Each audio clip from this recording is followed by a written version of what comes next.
pada pengajaran ibrah. Biasa cerita dalam buku sebab tu silibus sekolah ni senang, dia dah susun. Dalam buku nanti last sekali pengajaran 1, 2, 3. Okey.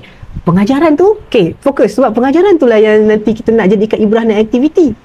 Di sekolah hanya sekadar dihafal. Fakta dihafal, okey betul fakta dihafal, tapi pengajaran pun dihafal.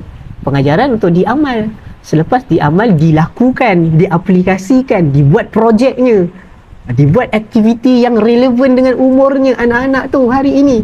Apakah sirah itu hanya sekadar dibaca di atas buku teks? Itu selalu kempen saya selalu cakap macam tu. Sirah ni bukan sekadar bacaan di atas buku teks semata-mata dan diluahkan di atas kertas exam. Saya cakap macam tu. Okey, fokus kat pengajaran tu ibrah. Lepas tu bawah last sekali.